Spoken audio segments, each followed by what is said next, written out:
para sa mga kabarangay. For this very important matchup, naglabas ng sorpresa ang Smart Omega and they're not stopping there kasi napakaagang invade mula kay Jom at Chaknu, denying the jungler, denying Kaizen of his purple buff. Nakakuha ng kill, nakakuha ng purple at binigyan tayo ng early kill, first blood. At saka yung ngayon ko lang yata nakita na wala pang 1 minute na force na yung Pride of Ice ni Aurora. Oo, napop na eh. Yung akala mo si Andorio yung manggugulo, hindi si Jom daw, si Big Jom. Nakikita Maga, na. Ewan maga. ko ba? Yan yung literal na ano, kagat muna bago tahol. Oh, tsaka dati nakikita naman Hindi binigyan natin ng warning eh. nangyayari naman yung, syempre, di ba, pag hando ka, gusto mo, manggugulo kayo, pero to think sinamahan din talaga. Oo. So, set in zone na ito ang gustong mangyari. Ito ang plano ng Smart Omega, pero Kozen, makakahanap pa ng bawi rito to Chaknu. Meron kasing motivational roar, Oo. at mukhang hindi pa Ay. naman. Ang ingay pala ng Omega, no? Ang May roar na, may tahol pa. dami. Lahat na, nasa kanila. Meron din si, Sino? Si Oo, si Don't Run Wolf. Ay, Pero iba Ay, kasi, Wolf, Wolf, ibang Wolf kasi ibang to Wolf, eh. iba yun. Sige, tama. Binabawi ko na. Sa isang kupunan, ang Okay. Ayos ba yun? Pero ito again, akala natin yung manggugulo si Andorio, so naging decoy pa yung decoy. Decoy pa yung decoy. Na-decoy yung decoy eh. Ang ganda nun Oo. So, hindi na kailangan maging tansyado rito at maingat sa mga desisyon. Pero si Kaizen, nasaksihan natin ng game number 1 nung nakanolan siya. Oo. Dalawang turtle nakuha niya. First 2, na-steal niya. Pero si Kaizen! Uy! Relax lang. Kamuntikan. Pero Kinjutsu, Pinnacle Ninja!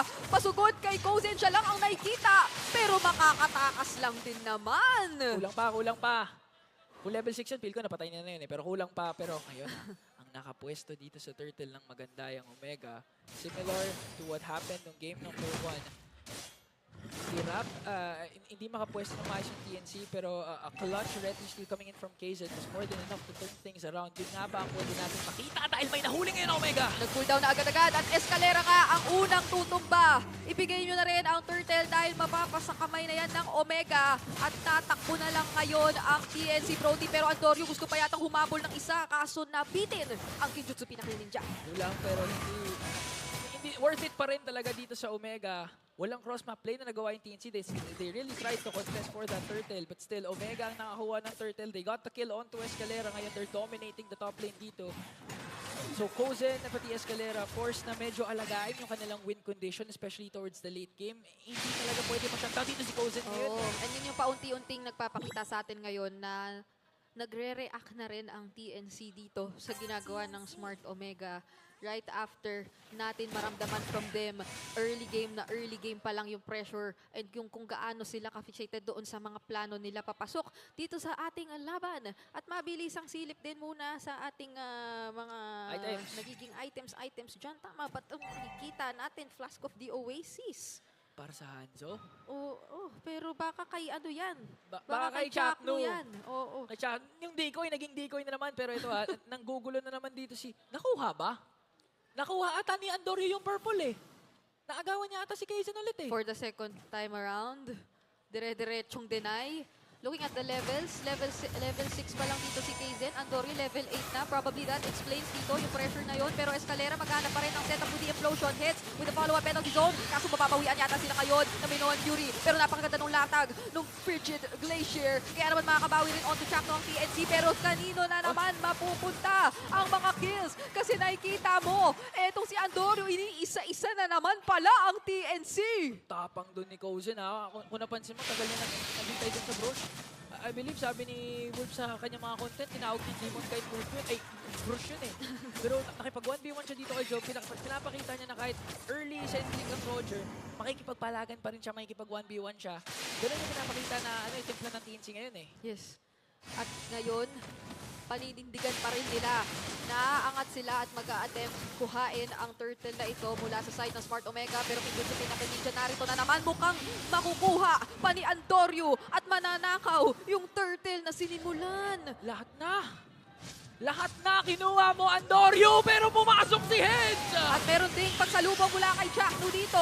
Makakuha ba sila ng kill dahil ngayon Minoan Fury ikinomit na. Very, very low on HP na yon sina Escalera. Pero mabubuhay pa naman yata kahit paano implosion. Nandito na rin si Kozen. Siya na raw ang bahala. Pero may flicker pa natitira mula kay Chaknu. At si Escalera pa sa halip. Siya yung nawala. Siya yung nawala doon. Ang ganda ng pagkasan ni Okir with the internal guard ensuring na hindi makakuha ng trade ang TNC. Not a good start for Escalera, 0-3-2 with the Stigreal. And so far, for Omega, lahat ng gusto nila mangyari, nangyayari. In terms of counter-attacks talaga, pag-re-reset na gagawa nila with the presence of Chakno. Again, yung motivational roar, ang dali talaga for them na kahit mauna mag-setup yung TNC, okay lang. Basta buhay pa si Chakno, okay lang. At ang laking dagdag sa ilang nung hindi mo alam kung saan manggagaling or pwedeng sumulpot si Andorio with the ultimate. Dahil siya yung magiging pinaka-aabangan mong player ngayon. Kung ikaw yung nasa side ng TNC, bago ka talagang sobrang makapwesto, bago ka sobrang makakommit. Kaya parang for the most part, hindi mo rin hanap-hanap kay Escalera yung very aggressive setups or yung parang pagiging, kumbaga taga-setup muna dito ng TNC. Kasi meron silang mga kinakailangang hintayin, meron silang mga kinakailangang conditions na i-checklist para hindi mabaliktad yung mga teamfights na mangyayari na ngayon. Sabi ng Smart Omega, kami na lang ang talaga magsisimula kasi napakakampante na namin sa hawak-hawak na naming damit. Maganda yung latag ng Frigid Glacier, pero both Heads and Lancy, napatumba nila. Grabe yung pinakita doon, Ryota. Wala kayong offended play, tatlo tinamaan and a cross-map play from TNC dito para makakuha ng Torres sa taas. Yun yung gusto mong makita from Ryota with this Ruby, yung mga nakakabigla. Yung hindi ka haasa kay Chakno lang with the setups. Yung tipong si Chakno pa nga yung naging decoy eh. Tumalon lang siya eh. Nag-first kill lang siya eh. Pero si Ryota nag-flicker in, I'm offended. Tatlo tuloy yung nahuli ng Omega doon. Hindi nalalayo sa Hylos yung gameplay ni Chakno ngayon. Pasugod eh. Pasugod, dumidikit, tumatabi. Kasi kaya lang din naman niyang alalayan at sustain yung kanyang mga kasama. Samang motivational roar lang every now and then. Pero now it's Ryota na target. Nandun yung Deadly Grasp though at mukhang mapapatumba na nga nila ngayon si Ryota. Makakapag-sustain pa ng konti pero si Heads doon sa likod. Pinasok na nga yung dalawa. Ukir, makakatakbo. At ngayon that space created. Kaizen makakasecure ng ating turtle objective. Pero yung laban ay nagpapatuloy dito sa baba. Si Gitna, si Jom, may shield pa. Nabuhay pa nga. Pero doon naman sa kabila, nawala na din si Ukir at si Ryota. Bitin yung tali, nakatakas yung aso. Naku, hindi nila nahabol yung aso doon. Joe makakatakas pero TNC, ito na yung opening na hinihintay nila. Gusto kasi nila, kalat yung clash. Hiwa-hiwalay. At nung hiwinalay nila yung clash, nakabawi tuloy yung Phoenix Army doon. Pero sumasagot ulit, dito si Andorio. Nalapag yung Frigid Glacier yung Frigidaire Okay, yun ang sagot. Kung hindi natin kakayanin ng hindi maalam or ng hindi pamilyar sa nagiging lokasyon, lalo na rin Andorio dito, we had enough information kanina. Talagang tumatakbo na lang din papalayo kanina ang Smart Omega. And by this time, ay mukha namang may kumpiyansa na rin sa sustain, lalo na si Kaizen. Oh, ang tapang na eh, no? Parang napakalaki ng role niya dito na talagang magiging taga-harap, taga-front, taga-sugod.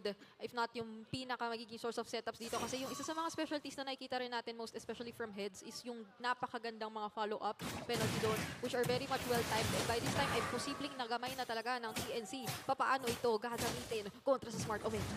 Parang ang ginawa doon ng TNC, setup kay Escalera, tapos si Head yung naghanap kung saan yung tagong Andorio. Hinanap niya yung totoong katawan eh. Sabi niya, ayoko yung decoy, ayoko yung shadow pinakil, ano. Gusto ko yung totoo. Gusto ko yung real deal. Tama. Always, the truth will prevail. Oo, tama. The truth, be set, be free. The truth Listen, look. hurts but it Listen. will set you free. Di mo na-get yung sinabi ko, Hindi. no? Ano ba yun? Listen, look, listen, and learn. Yun yung Okay. gusto ng TNC. Oo, tama. Pakiramdaman at talagang kung ano ang hindi nila nagawa kanina, especially with the Harit, ay yun naman ang kanilang i-make sure na magagawa nila kay Andorio Oo. this time. Dahil nga naman ay hindi naman na tayo masyadong nakakita ng limitations pagdating sa side nila. Mas nakikita mo yung Escalera, well-rounded din. Yung kanilang lineup kaya ngayon ay tinatapangan nilang din nila. Si Chakno ngayon, Jom, mamamataan din si Heads. Paunti-unti pero Kozen, Speedy Light Wheel ng alahati. Ang buhay ni Jom at Frigid Glacier nilabag na rin dito kay Ukir pero natakasan niya. Parang go signal ata to para sa barangay dahil ang daming ultimate na comment pero si Ryota ginamit na natin yung I'm offended pero makakatakas. Nakipag 1v1 dun si Heads! Ako Heads dito, mukhang hindi na makakapagbit ng penalty zone. Tapos si Chakno hinarang din yung ibang mga miyembro ng TNC. Mapapatong pa si Heads pero kapalit ay si Jom. Kaya naman mag-go na yata ang TNC Pro Team. Ginamit na yung implosion onto Chakno pero makakasunod pa si na Kozen, pumi-free hit lang. Hinahabol-habol si na Chakno. Kaso mukhang mabubuhay pa nga yata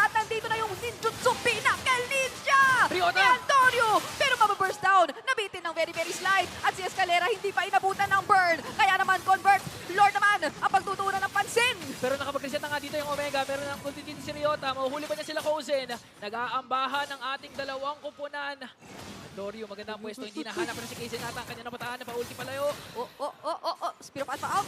Ay. Merong paunti-unti na paghawak na nagawa. At ngayon ay makaka-reposition na ang TNC sa Lord na binaburst down nila. Ryota rito napigilan na naman yung penalty zone. Heads is down. Frigid Glacier from Lancy. And that space once again. Kaizen takes the Lord. Makaka-out pa ngayon ang TNC kasi hinahabol na sila. At nandun pa yung Eternal Guard. Pinabagsak si Escalera. At si Andorio hindi pa siya tapos. Pero mag-out na lang pansamantala. Yun ang gusto ng barangay dahil ngayon makakapagtulak sila sa mid lane. Wala si Head, wala si Escalera at kompleto pa rin naman sila. So hindi magagamit ng TNC yung Lord na nakuha nila. Magkakaroon pa dito ng leeway talaga na madepensahan ng Smart Omega itong Lord na ito. Pero before anything else, ingan sabi nila parang gusto natin sulitin na yung mga resources. Kuhain, i-deny na naman natin sa... Kasi gimbal na kaya may ano na kaya nang gumanon ganun Grabe ka na, coach. Oo. Grabe ka na, Coach Daki ha. Pet. May laro ka pa bukas pagka masyado magpagod. Okay.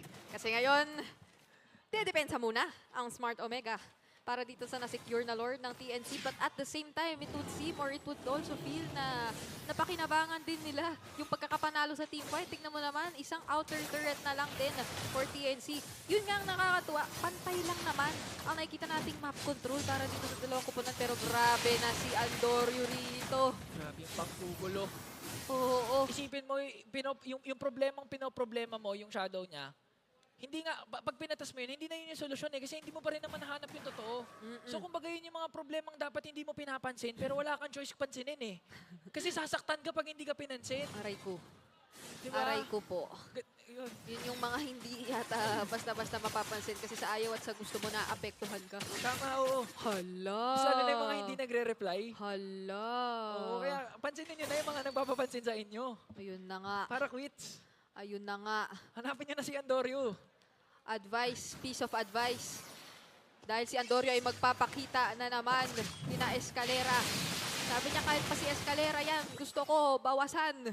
Oo. Bago pa may kahit anong mangyaring kaganapan. Tama. Iyon yung parang nagiging problema ulit ni Escalera. Similar with game number 1 yung kay Zas, yung mga Nightmare Spawn, na nahanap ko sa nagtatago si Escalera. Oo. Pero mismo si Andorio yung naghahanap kung saan nagtatago. Pwede manggaling na setup. Oo nga Na manggaling kay Escalera with the implosion or Heads with the penalty zone. So parating out of position yung TNC with the hands of Oh, so at ang hirap ngayon, especially for let's say Lancy, na talagang pumorma ng hindi katabi o kasama yung ibang mga members kasi kinakailangan mo yung alalay dahil if not ay posibleng isa ka sa mga pinakamabilis na targets na hanapin ni Andorio dito. Ano doon, may onting nakita tayong glimpses ng Ryota pero naiwasan. At ngayon, sabi ni Andorio, Escalera, ikaw na naman ang aking targetin. Ang alarming niya na, medyo may kasakitan na. Si Escalera lang naman yung Oo. pinapok niya, yung tank ng TNC. Makunachi yan Pinapahirapan talaga dito gumalaw si Escalera. Ang hirap pumorma pag bawas ka na bago mag-Lord. Iba paano ka magre-recall?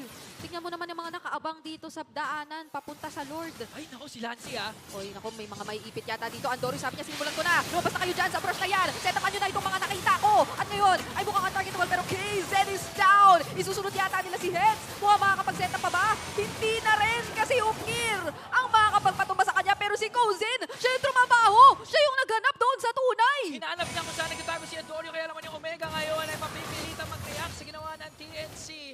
Maglo-Lord pa ba sila dahil wala wala si KZ. Gusto pa rin. Wala si Andorio pero gusto pa rin. Alam ng barangay, nasa kanila yung kaalamangan. And with the patient play na pinakita nila doon ay nagbunga dahil si Head siya si KZ ang nawala ngayon. At the end of the day, this is a 4v3 pero si Escalera medyo nagpaparamdam. Makikita ba natin ang isang kagulat-gulat na agaw? Mukhang hindi. Lancy, na-attack doon ang Ivo Pended. Frigid Glacier na ilapag na rin dito. Pero mukhang maaabutan pa rin siya ng Smart Omega. Pride of Ice narito na. Bloodwings nandito na ikasapa. Pero nandun yung flicker. Ay, don't run, Wolf King. Sabay lapag ng EG Boy. Kaya siya ay mawawala. Ay, pumasok pa rin dito si Head. Gusto sumagot ng TNC pero nahila ni Ryota. Kaya naman Omega, gusto nila mang-wipe out ngayon. Isa-isang hinahabol. Hinampas pa ng EG Boy at si Joe may nakakuha ng kill on to Heads. Samantala, Samantalang si Kozen ay nakapag-split pa naman doon sa bandang itaas. Pero the next problem is this Lord na nagmamarcha sa mid lane. Naku, matinding depensa ang kinakailangan ng tatlong members na natitira for TNC dahil Lord kumakatok na nga sa base at may nahila pa nga silang isa doon. Andorio, eto na yung hinahanap mo. Escalera na I am offended ko na. Kazen and Kozen, tinatrabaho muna yung Lord sa gitna. Pero mag-engage na ba rito ang Smart Omega? May nag-spawn na minions. Pero grabe si Andorio doon sa bandang mga nasa likod. At makiklear naman ng TNC ang minion waves at makakadepensa. Pasok naman tayo doon sa taas. May minions dito. TNC, napakalaking problema ngayon. Dahil 5 members ng Omega, buhay na buhay pa rin. May flicker pa si Chuck. No! May flicker lahat! Ayan na nga! Ayun na nga ang flicker! Pero yung latag ng Frigid Glacier para makasagot, kaya medyo babasa na rin ang mga miyembro ng Smart Omega. Kazen dito, medyo napakakunat na rin. At nandoon si Hex sa likod, sinasalo yung ibang mga miyembro. Kinakaya pa niya mag-isa. At mukhang ngayon, nararamdaman mo na rin yung speedy light wheel ni Kozen. Kaya naman isa na namang matagumpay na depensa para sa Phoenix Army. Si Kozen, grabe, pumupronta na para sa TNC. Last effort. At napitas na nga niya doon si Chakno pati si Ukir. Matinding depensa pa rin ang pinapakitaan nila. Pero ang problema kasi dito, Bri, wala na silang tore. Kailangan nilang i-manage doble-doble yung mga waves at yung mga pipiliin nilang magiging laban. At balikan muna natin itong ating naging Infinix Instant Replay. Oo. Yun na yun, napakiramdaman na natin. Sabi, nagtitimpi lang tong si Chakno. Nagtitimpi lang eh. Ang ganda na ng setup eh. Sinabi mo, may flicker pero oops. Joke lang. It's a fake, it's a It's a fake. fake, it's a fake. It's a practice, it's a practice. It's a prank, it's a prank. Pero ngayon, TNC hindi nagloloko dahil gusto nila kunin yung Torre doon sa taas. Habang si Joke naman ay nagsispin push. Dividing the attention of the Phoenix Army dito. Yes. Preventing them from rising again. And this is the problem. Kasi kinakailangan na talaga nilang abalahin dito yung enhanced minions na paulit-ulit lang magsuspawn mula sa side ng Smart Omega. Even right before this turtle, magiging malaking magiging malaking factor ito. So, papaano nila i-manage. Very consistent. Actually, kung may isa tayo napansin kay Kozen, talagang napaka-consistent niya na mag-manage ng waves. Pero enhanced minions, itong buong to ay ibang problema na, ibang topic na. Also considering may Andorio.